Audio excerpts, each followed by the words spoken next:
자, 인사합니다. 안녕하세요. 네. 오늘은 여러분이 가장 좋아하는 투자론 마무리하고 그 다음에 이제 금융론까지 이렇게 하도록 할게요. 투자론에서 가장 어려운 부분이 남았습니다. 투자론은 뭘 했냐면 가장 먼저 지렛대고 했습니다. 그 다음에 뭐 했던가요? 위험했어요. 그 다음에 수익률 했죠. 그 다음에 포트폴리오를 했습니다. 여기까지가 투자론 전반부. 그 포트폴리오 끝나고 나서 뭘 했었냐면 하피 시간 가치를 했어요. 하피 시간 가치 기술을 공부했고 그 다음에 현금 흐름을 했습니다. 가능 총수부터 쭉 나가는 거. 자, 거기까지 했고 그 다음에 그거 끝나고 나면 투자 분석 기법이라고 배워요. 그러니까 투자 분석 기법에서는 투자 분석 기법 뭐 여기에 중요한 게 아니라 이건 논리를 설명하는 거고, 투자 분석 기법에서는 가장 먼저 이거 하는 거야. 투자 분석 기법을 구분하는 거야. 투자 분석 기법은 여러 가지가 있는데 하피 시장 가치를 고려하는 방법이 있고 하피 시장 가치를 고려하지 않는 기법이 있다. 요거는 이제 단순하게 암기사항이 되는 거예요. 그럼 하피 시장 가치를 고려한단 말은 현재 가치 만든다는 소리야. 현재 가치 만든다는 소리가 할인한다는 소리야.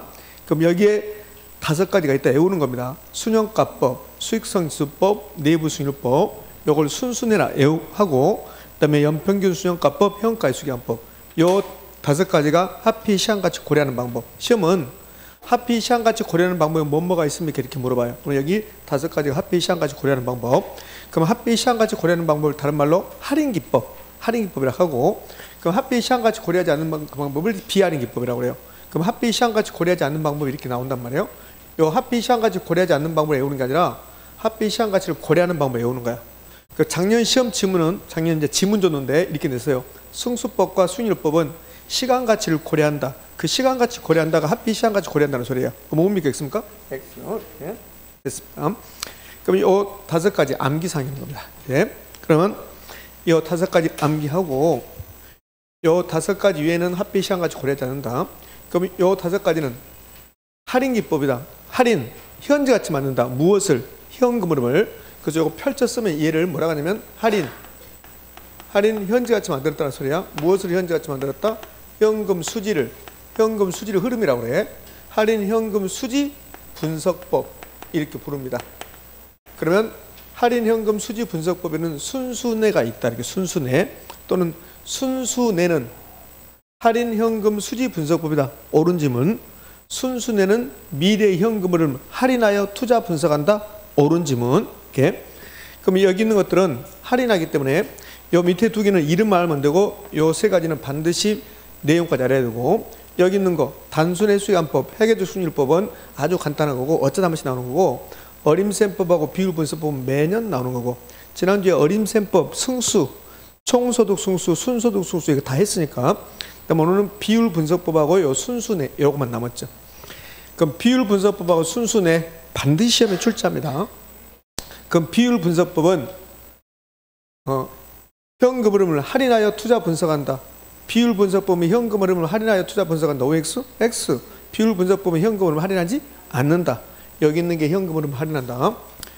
그럼 이제 여기 순수내를 지금부터 이제 공부할 건데, 시험은 이분의 시험은 이렇게 박스 주는 거죠. 박스 주고 나서 이 중에서 하피 시장가치 고려하는 것은 몇 개입니까? 이렇게. 또는 다음 중 하피 시장가치 고려하지 않는 것은, 그래서 1번부터 5번까지 주고, 자 그런 식으로. 그럼 여기서 한 문제가 나올 수도 있어요. 이 부분이 가장 어려워요. 이 내용이 많고. 근데 17회 때는 좀 오래됐죠. 17회 때는 여기서 딱 한 문제 내고 말아요. 그럼 어떻게 되냐? 다음 주 하피 시장가치 고려하는 것은 그거 한 문제 내고 나머지 하나도 안 내고 그렇게 낼 수도 있어요. 그때는 얼마나 좋았는 거 몰라. 순형가법, 수익성지수법 공부 열심히 했는데 내도 않고. 자 이렇게 나눠진다. 그럼 이제 3가지 순형가법, 수익성지수법, 내부수익률법 어떻게 공부한 거 보자고요. 복잡하게 생각하지 말고 여기 있는 내용만, 요 책에 있는 내용만 그거 말고 가면 된다. 그 다음에 시험 가는데 또는 모의고사 봤는데 책에 없는 내용이 나오고 있다. 그러면 그거 신경 쓰지 말고 여기 있는 것만 하시면 된단 말이에요. 이게 60점 맞는 시험이니까. 이게 투자 대상 부동산. 그럼 요 3가지 방법의 공통점은 할인한다. 할인. 그래서 하피 시장까지 고려한다. 현금을 할인한다. 이 소리야. 그럼 순수내는 하피 시장까지 고려하는 방법이다. 옳은 말. 순수내는 할인 현금 흐름 분석법이다. 옳은 말. 그럼 순수내는 뭐가 필요하다? 할인율이 필요하다. 요 할인율이 엄청나게 잘 나오죠. 무조건 순형가법이 나오면, 순형가법 이제 할인율 하는 거야. 요 3가지 할인율. 순형가법이 나오면 무조건 요구수익률이야. 그럼 할인율은 순형가법, 요구수익률. 수익성지수법, 요구수익률. 내부수익률법은 내부수익률. 앞으로 무슨 유를 물어보면 순형가법은 무조건 요구순위이고 내부순위법은 무조건 내부순위이고. 자, 그러면 이제 세 가지를 비교할 건데, 순형가법은 이 부동산 순형가법으로 투자 타당성 분석한다. 그러면 순형가를 계산해야 돼. 그럼 순형가 계산하고 순형가가 0보다 크거나 같으면 투자 가치가 있다. 그러면 수익성 지수법은 뭘 계산할까? 수익성 지수를 계산해야 돼. 수익성 지수가 1보다 크거나 같으면 투자 가치가 있다. 그럼 내부 순위법은 뭘 계산하고? 내부 순위를 계산하고, 내부 순위라고 요구 순위라고 비교하는 거야. 내부 순위, 요구 순위보다 크거나 같으면 투자 가치가 있다. 자, 이 부분에서 끝날 수 있어요. 문제가 답이 될 수 있고. 내부 순위법은 내부 순위라고 뭐하고 비교한다? 요구 순위라고 비교한다. 내부 순위법은 내부 순위과 실현 순위를 비교한다. 그럼 OX, X 요구 순위라고 비교한다. 이게 이 세 가지 방법이 이제 공통점이란 말이에요. 그럼 이제 순형가법, 수익성수법, 내부순위법 어떻게 공부할 것인가? 어떻게 시험에 출제한 건가? 순형가법은 우리에게 두 가지 물어봐요. 어떻게 물어보냐면 순형가를 물어봐. 순형가. 그러니까 순형가법이 가장 중요한 건 순형가니까. 그럼 뭐 어떻게 개념하고 계산 문제 물어봐요. 개념 5번이 나오면 개념이 6번 나오면 계산 문제 4번. 6대 4 정도로 개념이 잘 나오죠. 그럼 수익성 지수법은 뭘 나올까? 우리에게 요구하는 건 수익성 지수입니다. 그러니까 수익성 지수 개념과 계산 역시 개념이 6, 계산이 4. 내부순위법은 우리에게 뭘 물어본다? 내부순위를 물어봐요. 그럼 내부순위를 개념과 계산 둘 중에서 어디를 잘 낸다? 개념. 계산 문제 딱 한 번 나왔어요. 개념은 10몇 번 나왔고. 자, 패턴이 이렇게 하는 거야. 그럼 순형가법에서 가장 중요한 것은 순형가. 내부순위법에 수익성 지수법에 가장 중요한 수익성 지수. 내부순위법에 가장 중요한 것은 내부순위. 그럼 이제 여기서 순형가 구하고 수익성 지수 구할 때 할인율이 있다 없다? 있다. 할인율이 뭐다? 요구순위율. 그러면 순형가법을 적용할 때, 이 부동산 순형가법을 적용할 때 순형가를 계산해야 돼. 순형가. 가장 먼저 순형가를 계산해내야 돼. 그럼 순형가를 계산하기 위해서 요구순위율, 이 요구순위를 알아야 한다, 몰라야 한다? 알아야 돼. 요구순위를 모르면 순형가를 계산할 수가 없으니까. 그래서 시험 지문에 순형가법은 미리 사전에 요구순위를 알아야 됩니까? 이렇게 물어봐. 그럼 알아야 한다, 몰라야 한다? 알아야 한다. 그 다음에 수익성 지수법으로 갑니다. 그럼 수익성 지수법은 무엇을 계산한다? 수익성 지수를 계산한다. 그럼 수익성 지수를 계산하기 위해서 할인율을 알아야 한다, 몰라야 한다? 알아야 해. 할인율이 요구순위율이야. 그러면 순형가법과 수익성 지수법은 사전에 미리 요구순위를 알아야 한다, 이렇게 되는 거야. 지금 하는 말은 아주 중요한 질문 아니야. 그런데 내부순위법으로 갑니다. 내부순위법은 이 부동산 내부순위법으로 투자의 타당성 분석할 때 먼저 무엇을 계산합니까? 내부 수익률을 계산하는 거야. 그러면 여 위에 있는 요 두 가지 순형가 수익성 지수를 계산할 때는 요구순위를 모르면 안 된단 말이에요. 그러니까 미리 요구순위를 알아야 돼. 그런데 내부순위법은 먼저 뭘 계산해요? 내부 순위를 계산하는 거야. 그리고 나서 요구순위라고 비교하는 거야.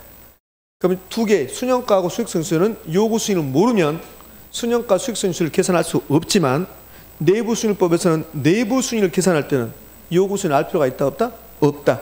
이게 어쩌다 한 번씩 나오는 거야. 이 지문이. 그래서 이렇게 나오는 거야. 순형가법은 사전에 요구순위를 알아야 하지만 내부순위법은 사전에 요구순위를 알 필요가 있다 없다? 없다. 이렇게 좀 있으면 또 나올 거예요. 자, 이제 패턴이 어떻게 가는가 보셨죠? 그러면 순형가법, 수익성지수법 개념 이 세 가지 전부 다 무엇과 무엇을 비교해요? 현금 수익과 지출을 비교하는 겁니까? 자, 순형가는 현금 수익과 지출을 비교한다. OX, X. 현금 수입의 현가와 현금 지출의 현가를 비교하는 거야. 그래서 순형가, 수익성지수, 내부순위 나오면 뒤에 꼬리표에 무조건 현가가 있어야 돼. 현가. 순형가, 현금 유입의 현가, 현금 지출의 현가. 그럼 순형가는 뒤에 현재가치 없으면 틀린 말이야. 시험 지문에 순형가가 딱 나오는 순간, 시험 지문에 순형가란 이렇게 나오는 순간 뒤에 현재가치가 있는가 없는가 파악하는 거야. 그럼 없으면 틀린 말이야. 순형가란 현금 유입액에서 현금 유출액을 뺀 것이다. 그럼 틀린 말. 현금 유입의 현재가치에서 현금 유출의 현재가치를 뺀 것이다. 그럼 수익성지수도 현금 유입의 현가, 현금 유출의 현가 써놓고 수익성지수는 이렇게 나누는 것이다. 이렇게 수익성을 뺀 것이고, 내부순위법도 내부순위는 뭐냐? 그럼 내부순위도 현금 유입의 현가, 현금 유출의 현가 써놓고 이 두 개를 같게 만드는 할인율. 그러면 현금 유입의 현가가 1억이고 현금 유출의 현가도 1억이면 두 개가 같죠? 똑같죠? 그럼 두 개 같으면 순영가는 몇일까? 순영가는 0. 순영가는 요 1억에서 1억을 빼는 거잖아요. 이렇게 빼는 게. 그럼 순영가는 몇 된다? 0. 수익성 지수는 1억 나누기 1억이야. 그래서 내부 순위는 세 가지로 표현하는 거야. 현금 유입의 현가와 현금 유출 현가를 같게 만드는 할인율, 순영가를 몇으로? 0으로, 수익성 지수를 몇으로? 1로 만든 할인율. 이 세 가지 사항이 열 몇 번 나왔단 말이에요. 내부 순위는 현금 유입의 현재 가치와 현금 유출의 현재 가치 있잖아요. 이렇게 같게 만드는 할인율, 순영가를 몇으로? 0으로, 수익성 지수 몇으로? 1로 만든 할인율. 요게 내부 순위. 여기서 끝날 수 있어요, 문제가. 그래서 자, 이제 순영가법으로 갈게요. 순영가법은 순영가 계산에서 0보다 크나 같으면 투자 가치가 있다. 그럼 순영가법은 순영가 가장 중요하니까 개념하고 계산 물어본다 했잖아요. 개념 다 했잖아요. 현금 유입의 현재 가치, 현금 주식 현재 가치 빼는 거, 총 수입의 현재 가치에서 총 비용 현재 가치 빼는 거. 그러니까 꼭 유입할 필요 없어요. 들어오는 돈, 나가는 돈 현재 가치. 이렇게 냈었잖아요. 순영가란 총 수입에서 총 비용을 차감한 것이다. OX, X. 총 수입의 현가에서 총 비용 현가를 차감한 것이다. 굳이 3번까지는 볼 필요 없고. 그럼 순영가법의 특징. 순영가법은 할인율하고 재투자 수익률, 할인율하고 재투자율보다 요구 수익률. 그러면 이 요구 수익률의 크기에 따라서 뭐가 달라진다? 순현재 가치는 달라진다. 그러면 요구 수익률이 높아버리면 순현재 가치는 높아질까 낮아질까? 낮아지지. 요 할인율이니까. 할인율이 높아지면 현재 가치는 낮아지거든. 그래서 이 지문이 5번 지문이 3번이나 나오죠. 동일한 현금 흐름의 투자니라도 요구 수익률 크기에 따라서 순영가는 보다 다르다. 그러니까 구체적으로 하면 요 요구 수익률 자리에 할인율을 쓸 수 있어요. 할인율. 그럼 좀 더 구체적으로 가면 그러면 요구 수익률 할인율이 상승하면 할인을 많이 하니까 순위 가치는 뭐야? 작아진다. 감소한다. 순영가법의 특징 1번은 알잖아요. 하필 시장가치 고려한다는 거. 그 다음에 모든 현금을 고려한다. 이 모든 현금을 고려한다는 말은 이런 뜻이에요. 이 부동산 투자한다면 내가 3년 동안 보유한다. 그러면 0 취득. 취득하는 시점에서 10억이 나간다. 그러니까 이 부동산 10억짜리란 소리야. 그럼 내가 이걸 3년 동안 보유해. 3년 동안. 그럼 3년 동안 보유하면 1, 2, 3년 보유하면 그러면 1차 년도에 1억 들어오고 2차 년도에 1억 들어오고 3차 년도는 13억이 들어온다. 그럼 이 13억은 무엇과 무엇으로 구성된다? 영업현금과 처분시현금으로 구성된다. 그럼 요거 나눌 수 있다는 거야. 이렇게 나눈다. 1억하고 12억하고 이렇게. 그럼 이 부동산으로부터 예산되는 모든 현금 흐름은 10억, 1억, 1억, 13억이 모든 현금 흐름. 여기에 모든 현금 흐름이야. 그러면 순영가법은 요거 순영가법으로 하면 뭘 계산한다? 순영가 계산해. 그럼 순영가를 계산할 때 여기 있는 거 전부 다 고려한다는 거야. 전부 다. 이걸 모든 현금을 고려한다는 소리야. 그럼 만약에 순영가를 계산할 때 순영가는 요 13억 중에서 1억하고 12억인데 요 팔 때는 생각하지 않는다 이거야. 순영가를 구할 때 요 팔 때 생각 안 된다. 그러면 순영가법은 모든 현금을 고려한다. 그럼 뭡니까? X입니까? X가 되는 거지. 근데 순영가법은 여기 있는 거 전부 다 고려한다는 소리야. 요 13억을 다시 이렇게 써볼게요. 1억하고 12억하고 여기 있는 것 전부 다 고려하여 생각하여 순영가를 구한다. 그게 순영가는 모든 현금을 고려한다는 소리야. 근데 지난주 이거 배웠죠? 순소득 승수라고. 요거. 그럼 순소득 승수는 총 투자액을 뭘로 나눈 것이다? 순소득으로 나눈 거란 말이에요. 그럼 총 투자액은 10억이네요. 10억 여기. 그러면 순소득은 여기 첫 번째 거. 1억. 그럼 순소득 승수가 지금 10이거든? 10? 그럼 이 순소득 승수를 구할 때 이 12억을 생각했어 안 했어요? 안 했잖아. 순소득 승수를 구할 때 이것만 할 때 그렇게 어려워하더라고. 아무것도 아닌데. 오늘 대통령이 그러더만 1 플러스 1은 100이가 이렇게 한다거든만. 그죠? 이게 지금 1 플러스 1은 2다 이 말하고 똑같아. 근데 이걸 이해를 보다 가만히 있어. 어디 하고 있는 거 보면. 이 부동산의 현금 흐름이 10억, 1억, 1억, 1억, 12억. 여기에 모든 현금 흐름이야. 이걸 다 생각하는 것을 모든 현금을 고려한다고 그래. 그럼 순영가 계산할 때 이거 다 생각한단 말이에요. 근데 순소득 승수를 계산할 때 이 12억은 어디 써먹어요? 안 써먹어요? 안 써먹잖아. 순소득 승수는 10억을 1억으로 나누니까 그 10억은 여기 있잖아요. 요거. 그다음에 요 1억은 여기 있잖아요. 여기. 그러면 순소득 승수를 구할 때 여기 있는 현금은 전부 다 고려합니까? 안 합니까? 안 하는 거야. 그래서 시험은 순소득 승수는 모든 현금을 고려하지 않는다. OX? 오, 그 쉬운 것을 그렇게 어려워한다고. 1 플러스 1은 무엇이다? 2다. 오늘 대통령이 1 플러스 1이 100이라고 하는 집단이 있다 그러더만. 100이라고 하는 집단이. 멋져. 멋져. 수안시장도 가시고 그러더만. 나 가서 수안시장 가서 회라도 좀 같이 먹어야 되겠다. 자, 그러면 봐요. 이렇게 된단 말이에요. 순형가법은 투자 대상 부동산으로부터 예상되는 모든 현금을 고려하지 않는 단점이 있다. 다시요. 순형가법은 모든 현금을 고려하지 않는 단점이 있다. OX? X. 모든 현금을 고려한다. 그러면 순소득 승수는 모든 현금을 고려한다, 안 한다? 안 한다. 안 한다. 네. 가치가산 원리 V의 극대라는 게 있습니다. 요 가치가산 원리 V의 극대함. 요 가치가산 원리와 V의 극대함 요거 있잖아요. 요거는 순형가법만 적용되는 특징이야. 순형가법만. 그럼 요 두 개는 순형가법만 적용된다. 그럼 혹시 시험이라도 내부순위율법은 가치가산 원리가 성립한다. OX? X. 수익성지수법은 V를 극대화시킨다. OX? X. 그럼 끝났잖아요. 그럼 요게 잘 나옵니까? 아니요. 그렇지 않아요. 여기 잘 나온 게 아니라 뭐가 잘 나온다? 이 앞에 있던 거. 여기 잘 나와. 순형가가 뭐냐? 개념. 뭐 순형가법의 특징이 잘 나오는 게 아니라 그럼 순형가법은 다 끝났어 이제. 수익성지수법은 뭘 계산하고? 수익성지수를 계산하고 수익성수가 1보다 크나 같으면 투자가치 있다 없다? 있다. 1보다 작으면 투자가치가 없다. 그걸로 끝이지. 그럼 수익성지수가 뭔데요? 나눠라. 수익성지수는 나눠라. 현금 유의평가를 현금 출현가로 나눠라. 분수식이 나오면 늘 분자분모 바꿨는가 봐야 된다. 그 분자분모 바뀌는가 알려면 이 공식을 알고 있어야지. 이 공식은 모르는데 분자분모 바꿨는가를 어떻게 알아요? 공식 알아야지. 그러니까 무조건 순형가법, 수익성지수법, 내부순위율법이 나오면 무조건 이렇게 하면 돼. 현금 들어오는 거 유의평가, 현금 유출평가 써놓고 뺀다 순형가, 나눈다 수익성지수, 갖게 만든다 내부순위율. 그렇죠? 그럼 끝났잖아요. 예? 그러면 수익성지수는 있고 나누는 거니까 이렇게 나누는 거니까 현금 유의평가를 현금 출현가 나눈 거잖아요. 요 입자하고 출자를 자리를 바꿔줘요. 그럼 분자분모 바꾼 거라고. 그 다음에 읽을 때 이렇게 읽어간다 했잖아요.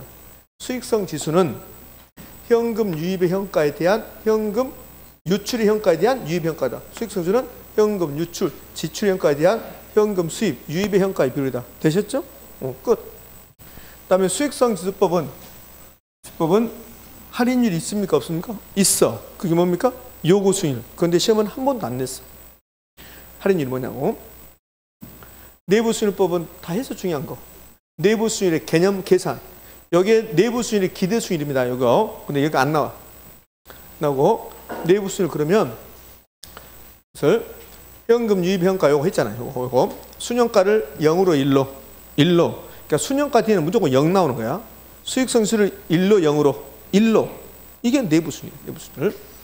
그럼 내부순위율법.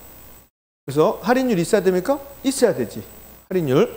내부순위율법 할인율은 뭐다? 내부순위율. 내부순위율법은 무조건 할인율이 물어보든 재투자 수익률 물어보든 뭐다? 내부수익률. 그럼 내부수익률법은 내부수익률을 계산할 때 요구수익률을 미리 알 필요가 있다 없다? 없다. 그 다음에 이제 이런 게 있어요. 제가 한번 소개하고 책에도 없는데 자, 이런 게 있어요. 뭐가 있냐면 이 부동산 있는데요. 이 부동산 순형가는 계산하면 한 개밖에 안 나와요. 수익성 지수를 계산해도 하나밖에 안 나옵니다. 수익성 지수도 한 개밖에 안 나와. 근데 이 부동산의 내부 수익률이 복수가 될 수 있어. 복수. 내부 수익률이 2개 이상이 될 수도 있다고. 그럼 복수의 내부 수익률이 존재할 수 있다 없다? 있다. 그래서 내부 수익률의 문제점 하나가 복수의 하나의 분산인데 2개 이상의 내부 수익이 존재할 수 있단 말이에요. 그러니까 복수 내부 수익률이 존재할 수 있다. 이렇게 되면 어떤 문제점이 있냐면 투자의 타당성을 분석할 수가 없어요. 이렇게 돼버리면. 왜 그러냐면 이 부동산 내부순위법으로 투자의 타당성 보세요. 내부순위법으로. 그럼 내부순위 나오고 뭐하고 비교해요? 요구순위하고 비교하는 거야. 그럼 투자자 요구순위 10%입니다. 그런데 이 부동산의 내부순위이 두 개 나올 수 있다니까. 두 개 내부순위. 그럼 첫 번째 내부순위는 여기 12%가 나와요. 그럼 두 번째 내부순위 8%가 나와요.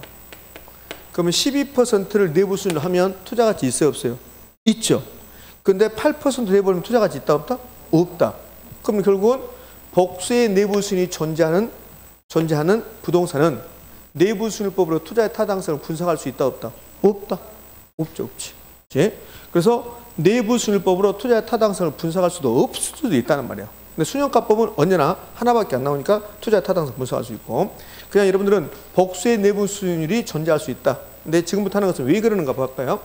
왜 그러는가는 내도 안 해요. 그러니까 복수의 내부순위 존재할 수 있습니다. 엄청나게 중요하면 제가 여기다 책에다 써놓고 별표 3개 하고 막 그랬겠죠. 근데 그렇게 중요한 건 아니에요, 사실은. 근데 이런 말도 있긴 해요. 한번 나온 적도 있습니다. 자, 해봐요. 이 부동산 0 취득할 때 10억이 들어가요. 10억이. 그러면 이제 이거 1차년도 1억 들어오고 1억 들어오고 또 1억 들어오고 12억 들어온다. 그럼 이렇게 돼서 이 하나, 둘, 셋, 넷, 다섯 가지가 가지고 내부 순위를 계산할 수 있단 말이에요. 근데 이 건물을 여러분이 사는데 10층짜리야. 살 때 10억에 샀어요. 근데 문제는 살 때 엘리베이터가 없던 거야. 그럼 사서 1년 후에 엘리베이터를 설치해요. 그럼 1년 후에 추가 투자. 그럼 추가 투자가 1억이 들어가면 그러면 내부 순위 하나 더 생기는 거야. 이렇게. 그럼 추가 투자가 없으면 내부 순위 하나밖에 없는데 추가 투자가 있으면 그럼 복수의 내부 순위 존재할 수도 있는 거라고. 이제 이런 경우에 내부 순위 2개 존재할 수 있어요. 그럼 내부 순위 2개 존재해 버리면 내부 순위법으로 투자의 타당성을 분석할 수 있다, 없다? 없다. 고로 수년가법이 가장 우수한 방법이 되는 거야. 수년가법은 무조건 수년 하나밖에 안 나오니까. 복수의 내부 순위 존재할 수 있습니까? 예. 시험 볼 때까지 계속 제가 물어본다고. 복수의 내부 순위 존재할 수 있습니까? 네. 복수의 내부 순위 존재할 수 있습니까? 네. 내부 순위법은 사전에 요구순을 알 필요가 있다, 없다? 없다. 예. 자, 세 가지 이제 비교합니다. 이제 다 끝나갑니다, 이거는. 자, 봐요. 이것도 약간 여러분 힘들어하는데, 봐요. A 부동산의 수년가가 10억입니다. A 부동산은 투자의 타당성이 있어요, 없어요? 수년가법으로. 있잖아요. 그러면 A 부동산은 내부 수익성수가 1.1입니다. 투자의 타당성이 있어요, 없어요? 있어요. 그러니까 A라는 부동산은 수년가법으로 타당성이 있고 수익성수법으로 타당성이 있어요. 그 다음에 내부순위법으로 타당성이 있어요, 없어요? 있잖아요. 내부순위 11%, 요구순위 10%니까 투자의 타당성이 있죠. 그러니까 B 부동산 투자의 타당성 다 있어요. C 부동산 다 있어요. D 볼래요? D 부동산 투자의 타당 수년가법으로 D 부동산 수년가법으로 투자의 타당성이 있다, 없다? 있다. 수년가가 0보다 크거나 같으면 투자가치가 있으니까 여기 0일 때 투자가치 있단 말이에요. 수익성지수법으로 투자가치 있어요, 없어요? 있어요. 수익성지수가 1보다 크거나 같으면 투자가치가 있으니까 내부순위법은 내부순위율이 요구순위보다 크거나 같으면 투자가치 있으니까 D 부동산도 투자가치가 있어요. 그러면 요 수년가법을 하면 A만 봐, B만 보고 C만 봐요. 그러면 이 A를 단일 투자이라고 해요. 그럼 하나의 부동산만 본다면 수년가법으로 타당성이 있으면 수익성지수법으로 타당성이 있고 내부순위법으로 타당성이 있다. 이렇게 되는 거야. 그럼 이걸 뭐라 하냐면 단일 투자이라면 하나의 부동산이라면 수년가법을 적용하든 수익성지수법을 적용하든 내부순위법을 적용하든 결론은 똑같다는 거야. 오케이? 그럼 여기 이 부동산 있습니다. 그럼 이 부동산은 수년가가 마이너스 1,000만 원이고 수익성수는 0.9고 그 다음에 내부순위는 9%가 나왔습니다. 이렇게. 그럼 이 부동산 수년가법으로 타당성이 있어요, 없어요? 없어요. 마이너스니까. 수익성이 1보다 작으니까 없어요. 내부순위 요구순보다 작으니까 없어요. 그럼 이 부동산은 수년가법이 안 되니까 수익성도 안 되고 내부순도 안 된다는 거야. 되셨나요? 그렇지? 그러면 단일 투자이라면 하나의 부동산이라면 단일 투자라면 수년가법 A 분산 되고 수익성수도 되고 내부순도 되고 B 분산도 마찬가지고 이걸 이렇게 해요. 단일 투자이라면 수년가법과 수익성지수법과 내부순위법의 결론이 같다는 거야. 그 결론은 수년가법이 되면 투자의 타당성이 있으면 내부순위법도 타당성이 있고 수익성지수법도 타당성이 있다. 결론이 똑같다는 거야. 그럼 2 봐요. 이 부동산은 순형가법으로 타당성이 없으니까 수익성지수법, 내부수법 타당성이 없잖아요. 이렇게. 자, 이번에는 투자의 우선순위. 이 여러 개 있는데 투자의 우선순위를 따져보자. 그럼 순형가법, 수익성지수법, 내부수법 우선순위가 달라져요. 자, 순형가법으로 합니다. 그럼 순형가법으로 할 때 이 부동산은 처음부터 제끼는 거야. 이 부동산은 타당성이 없으니까. 그럼 순형가법을 할 때 순형가가 0보다 큰 것 중에서 가장 큰 것을 먼저 하는 거야. 그럼 순형가법을 하면 순형 가장 큰 게 어디입니까? A. 그럼 A가 가장 먼저나. 그 다음에 B, C, D가 하는 거야. 이번엔 수익성 지수법으로 갈게요. 수익성 지수법으로 하면 2는 제끼고 타당성이 없으니까 수익성 지수가 가장 큰 것 선택하는 거야. 그럼 뭐부터? B, C, A, D. 내부 순위법으로 가면 내부 순위 가장 큰 것 선택하는 거야. C, 그 다음에 B, 그 다음에 A, D 이렇게 하는 거야. 그러면 순형가법, 수익성지수법, 투자의 우선순위가 결론이 같아요, 달라요? 달라요. 이렇게 되는 거야. 여러 개의 투자 대상이 있을 때 투자의 우선순위는 순형가법, 수익성지수법, 내부수입이 같을 수도 있고 다를 수 있어요. 무조건 다르다 안 돼. 같을 수도 있고 다를 수도 있다. 자, 그러면 이렇게 할 수 있나요?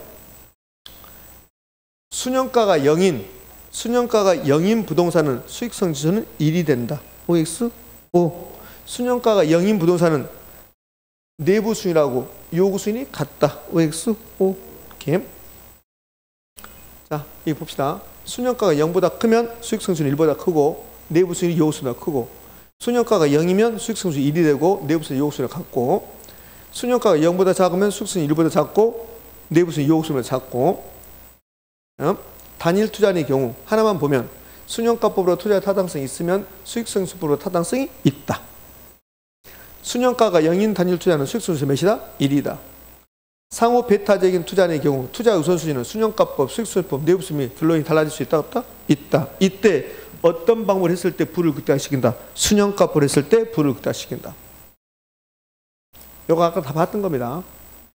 다 봤어요. 할인율이 나왔습니다. 그럼 순형가법은 요구순위, 내부순위법은 내부순위를, 재투자순위는 순형가법, 요구순위. 그러니까 요 3번하고 4번 따로 하지 말고 할인율이 나오든 재투자순위이 나오든 순형가법은 무조건 요구순위이고 내부순위법은 내부순위이고. 자, 펴볼까요? 여기 순형가법, 수익성, 내부순위법 전부 다 합의 시한가치 고려합니다. 그렇죠? 매기간 현금흐름. 아까 순소득 승수는 처음에 1억 팔 때 12억은 생각하지 않았죠? 그러나 이 세 가지 방법은 합의 시한가치 고려하고 모든 현금을 고려한다. 할인율, 두 개 요구순위율, 내부순위법, 내부순위율, 요구순위 여부. 순형가법과 수익성지수법은 사전에 미리 요구순위 알아야 되지만 내부순위 알 필요가 있다 없다? 없다. 가치가산원리 부의 극대화를 달성시키는 것은 뭐만? 순형가법만.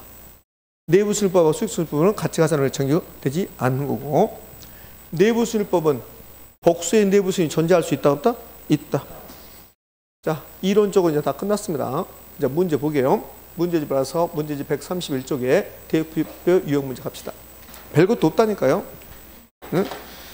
60점 맞출 수 충분히 맞출 수 넘쳐. 자, 1번 내부순위는 투자의 현금의 수익성지수를 1로 만드는 할인율이다. 내부순위율.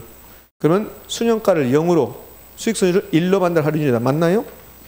2번 순현재 가치는 투자자의 요구순위를 할인한 현금 유입의 현가에서 현금 유치 현가를 차감한 값이다. OX? O. 작년에 이제 이걸 요구순위 자리를 내부순위 이렇게 했죠. 기대순위라고 했죠. 기대순위율이다. 기대순위율. 그러면 순현재 가치는 투자자의 기대순위를 할인한 현금 유입의 현가에서 현금 유치 현가를 차감한 값이다. OX? X. 요구순위 이렇게 하지. 이게 여기 2번 지문은 옳은 지문인데 이 자리에 기대순위를 넣어버리면 O다 X다? X가 된다는 소리야. 이 지문 이 자체는 옳은 말이고. 3번 현금 흐름 분석법. 요 DCF라고 그래요. 디스카운트, 캐시 플로우 이렇게 되잖아요. 디스카운트 할인했다는 소리잖아요. 할인, 현금.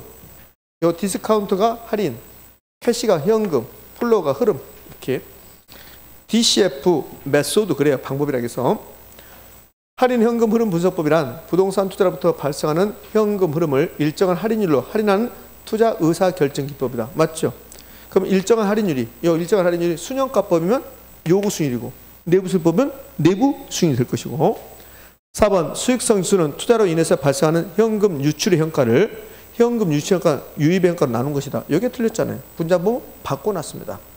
그럼 수익성 지수가 나오면 빨리 써. 여기다 칠판에 써버리라고 시험지에다가 수익성 지수 현금 유입 현가 현금 유출 현가 써놓고 이렇게 나누는 거.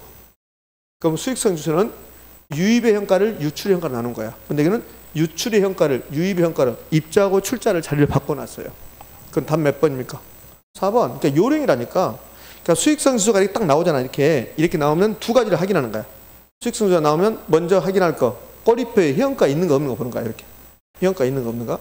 그 현가가 없으면 무조건 틀린 말이고 현가가 있으니까 일단 옳은 말이야. 그럼 현가가 있다 해서 무조건 옳은 말은 아니라고. 분자부모 바꿀 거니까 분자부모 바꿔놨잖아요. 이렇게. 자, 4번이 답이에요. 틀린 거 고르겠으니까. 자, 5번 민감도 분석. 투입 요소가 변할 때 산출 요소, 결과치. 이 결과치가 순영가, 내부 순위 이런 거라고. 예? 그럼 민감도 분석은 투입 요소가 변할 때 결과치, 다른 말로 산출 요소. 산출 요소. 이걸 이제 수익성 그래, 수익성. 변화 정도를 분석하는 것이다. 자, 됐어요. 이 정도의 문제가 출제되고 있습니다. 자, 21번 갑시다. 틀린 거. 할인 현금 흐름 분석법에 관한 설명으로 틀린 거 그렇습니다. 그러면 1번. 투자로부터 예상되는 현금 수익과 투자 금액을 현재 가치로 할인하여 분석하는 방법이다. 맞잖아요. 이 할인 현금 흐름 분석법에는 순수내가 있다. 순영가법, 수익성법, 내부수익법이 있다. 이 말이 약간 이제 어렵단 말이에요, 이게. 자, 그러면 2번. 장래 현금 흐름 예측은 대상 부동산의 가격 및 현재의 자료와 비교 부동산의 시장 자료를 토대로 여러 가지 미래 예측 기법을 사용해서 이루어진다. 이 말이 무슨 말이냐면 이 부동산 투자 가치가 있다 없다 순영가법으로 투자의 타당성 분석이에요. 순영가법 적용합니다. 그럼 순영가법 적용할 때 순영가를 계산해야 돼. 그럼 순영가를 계산하려면 무엇이 먼저 계산해야 돼? 이 부동산 예산되는 미래 현금 수입, 현금 지출 요걸 추정해야 돼. 추정. 그럼 이 부동산이 지금 현금 유입이 아니고 현금 수입이 아니고 앞으로 어떻게 될 것인가 추정해야 돼. 그러면 순영가법은 수익성지수법, 내부수익법은 장래에 산출할 것을 기대되는 순수익, 미래 현금을 얘를 계산해야 되는데 그러면 이 부동산이 과거, 현재는 수입이 얼마인가 요거하고 그다음에 이 부동산과 비교 대상 부동산이 있어. 이 건물하고 비교 부동산이 있다고. 제가 이 건물에 현금 흐름을 추정하는 거야. 근데 과거, 현재 현금 흐름하고 이 부동산과 유사한 부동산들이 이 검단에 있으면 그 부동산들의 유사한 부동산들하고 한번 비교해 보는 거야. 이거? 그럼 유사 부동산들은 전부 다 한 달에 3천만 원의 수입이 들어오는데 얘는 500만 원밖에 안 들어온다. 그럼 뭔가 잘못됐단 말이에요. 뭔가. 그래서 다른 부동산하고 이 부동산하고 비교도 하고 이 부동산은 과거 현재 상태를 보고 그래서 미래를 예측하는 기법들이 여러 가지 있다고. 그 기법을 이용해서 현금을 추정한다는 소리야. 옳은 지문이죠. 3번 투자 현금을에서는 부동산 운용으로 인한 자 이렇게 있잖아요.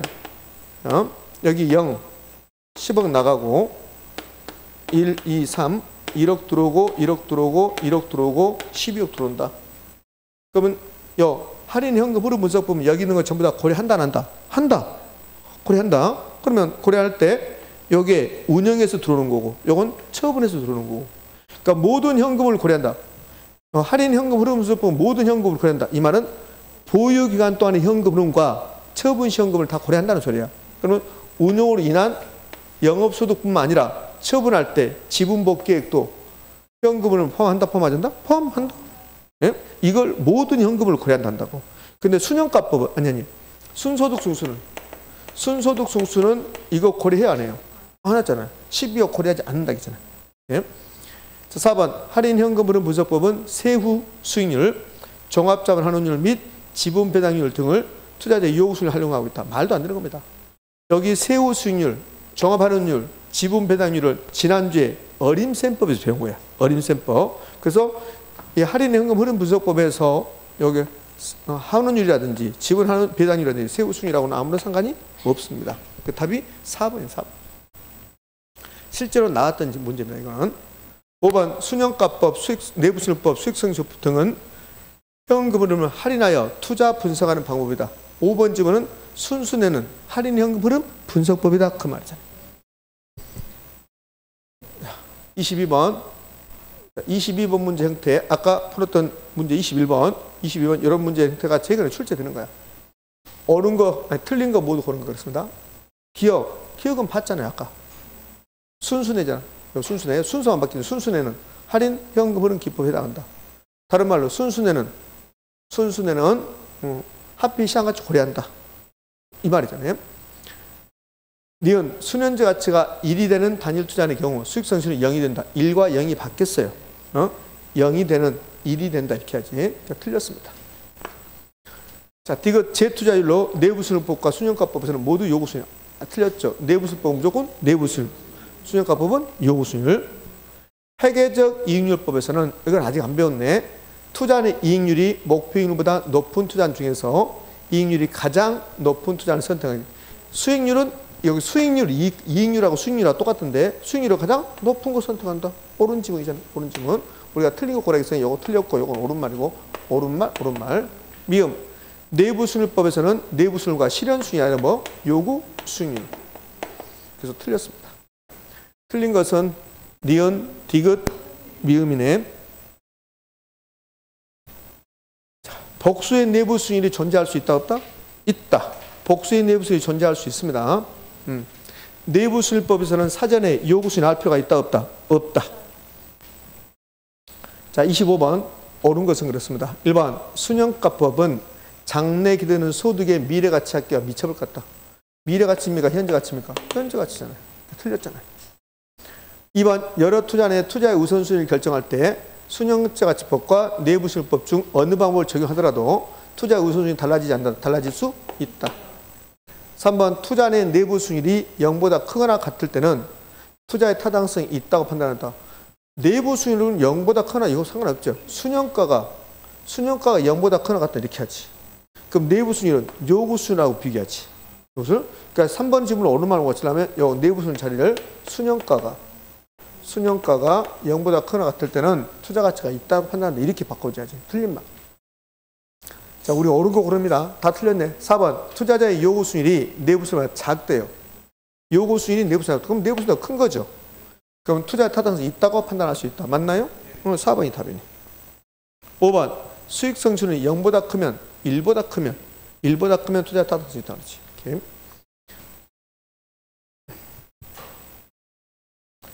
자, 26번 옳은 거 그렇습니다. 이 민감도 분석 나왔네요. 투입 요소, 수년제 가치, 투자자의 투년제 가치, 여기에 산출 요소. 2번 해수기간법은 하필 시장제 고려하는 투자 분석 기법이다. 고려하지 않는다. 3번 내부순위법은 내부순위는 투자에 대한 현금 유입의 미래가치 아니 미쳐볼 것 같다. 4번 수익성지수는 편익 비용률이라고도 하며 유입의 현가에 대한 유출의 현가의 비율이다. 이렇게 나왔습니다. 그럼 수익성 지수를 편익 비용 비율이라고 그래요. 이 수익성 지수 나왔습니다. 일단 현가 나왔네요. 현가. 그 다음에 분자 부분 바꿔놓으면 되죠. 유입의 현가를 유출 현가 나눈 거거든. 그러면 현금, 유입 현가, 현금, 유출 현가. 요거거든. 그러면 수익성 지수는 현금 유입의 현가를 현금 유출 현가로 나눈 값인데, 근데 읽을 때는 이렇게 읽는다고 했잖아요. 현금 유출의 현가에 대한 현금 유입의 현가의 비율이다. 이렇게 하죠. 그러면 유입의 현가에 대한 유출 현가의 비율이다. 분자 부분을 바꿨습니다. 그렇죠? 그래서 4번이 틀렸어요. 아니, 옳은 거 고르겠죠? 4번 틀렸네. 4번은 분자 부분 바꿨습니다. 5번 순영가와 수익성수를 산정할 때는 사전에 요구순위를 필수로 요구가 되지 않는다. 알아야 한다, 몰란다? 알아야 한다. 그럼 답 몇 번일까? 1번. 내부 순위를 구할 때는 사전에 요구순위를 알 필요가 없지만 순영가와 수익성수는 사전에 요구순위를 알아야 한다, 몰란다? 알아야 한다. 아무것도 아니라니까. 눈만 크게 뜨면 돼. 눈을 크게 안 뜨니까 그게 문제지. 자, 이제 됐고요. 비율 분석법으로 갑니다. 비율 분석법에서는 몇 가지 비율 배우는 거야. 대부 비율. 대부 비율을 다른 말로 저당 비율, 융자 비율, 담보 인정 비율, 차입 비율, 대출 비율 이렇게도 불러요. 자, 대부 비율은 부동산 가치에 대한 부채 잔금의 비율입니다. 부동산 가격에 대한 부채 잔금, 유용자 잔액의 비율이다. 그다음에 대부 비율이 높아지면 그러면 부동산 수요가 증가하고 수요국수는 우추동하고 가격이 올라가고 대부분이 높아지면 지렛대 효과가 크게 나타날 수 있죠. 그러나 금융적 위험도만 다 증가한다. 대부분이 높아지면 은행에서 내가 돈을 많이 빌리면 못 갚을 확률이 높아져요. 10억 빌린 경우하고 100억 빌리는 경우하고 100억 빌리면 못 갚을 확률이 높아지죠. 그럼 채무 불이행이 높아지죠. 대출금리가 높아지죠. 부채비율이 높아지고 그럼 여기 봐봐요. 이거. 외워야 되는가? 요령 생각하면 요령. 이걸 외워야 되겠는 거 봐요. 대부분이 높아지면 수요 증가하고 대부분이 높아지면 부채비율 지렛대가 높아지고 대부분이 높아지면 채무비율이 높아지고 외울 필요가 없죠. 왜? 대부분이 높아지면 다 높아지고 있네요. 그럼 끝난 거지. 대부분이 높아지면 다 높아지고 있다. 근데 대부분이 나오면 지분비율 나오거든. 지분비율 낮아져요. 그건 쟁점이 안 돼요. 대부분이 넘으면 지분이 낮아진다. 쟁점이 되지 않죠? 쟁점이 될 수가 없죠. 어떻게 쟁점이 됩니까? 이건 내는 사람 자체가 이상하고 틀리는 사람 자체도 더 이상하지.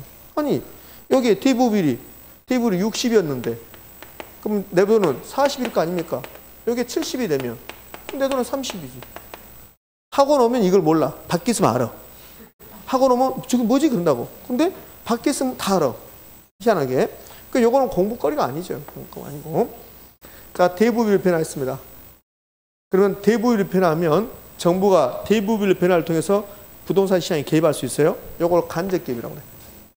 그럼 대부비율, 총부채 상환비율, 금융지원, 세금, 부담금, 보조금, 그러면 간접 개입이라고. 요 대부비율을 변화시켰는데 부동산 경기가 갑자기 바뀌었다. 그것을 불규칙 변동이라고 한다고. 여기 있는 것은 대부비율과 관련된 말들을 지금 계속 하고 있는 거야. 자, 대부비율 끝났습니다. 자, 부채비율이라고 나와. 그럼 대부비율하고 부채비율 같은 말, 다른 말? 다른 말이야. 그거 하기 전에 대부비율 나왔습니다. 그럼 대부비율 나오면 그 밑에 뭐가 나온다? 지분비율. 더하면 몇 된다? 1. 대부비율 나왔습니다. 그 밑에 지분비율. 나누면 부채비율. 이건 필연적으로 하나겠잖아요. 대부비율 나왔어요. 대부비율 나왔네. 그러면 지분비율도 나와야 되겠네. 지분비율 써놓고 더한다. 몇이다? 1. 대부비율 나왔네. 그러면 지분비율도 나와야 되겠네. 써놓고 여기서는 더했으니까 이번엔 나눈다. 그게 부채 비율. 예?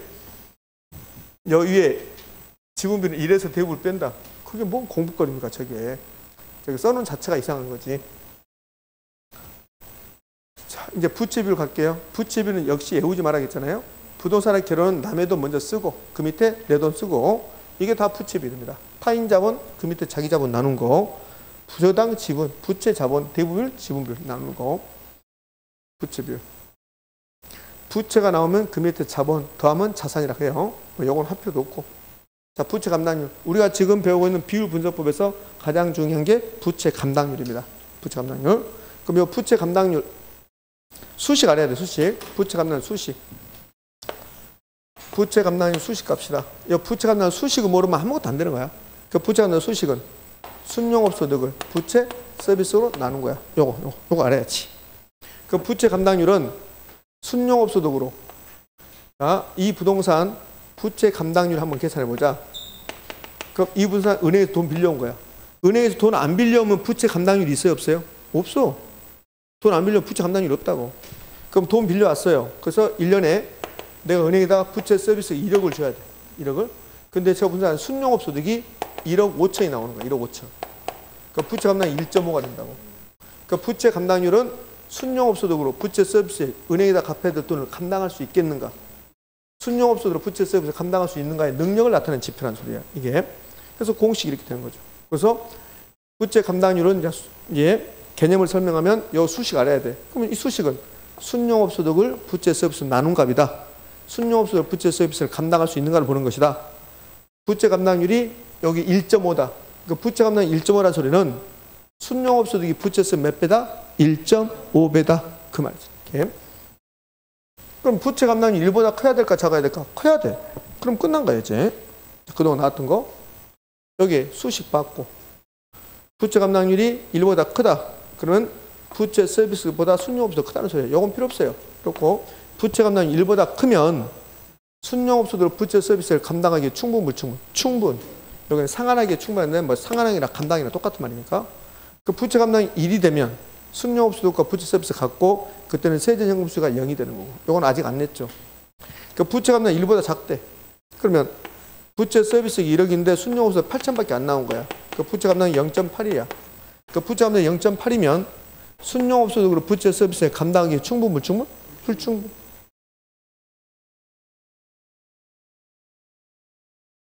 예? 부채 감당률을 이용해서 이 부채 감당률을 이용해서 환원율을 산정하는 방법이 있어요. 요 세 개를 곱하면 환원율이야. 이걸 부대제라고 그래. 부대죠. 세 개를 곱하면 뭐가 된다? 환원율이 된다. 맞습니다. 여러분 배터리가 다 돼가네. 배터리가 쉬었다 해요.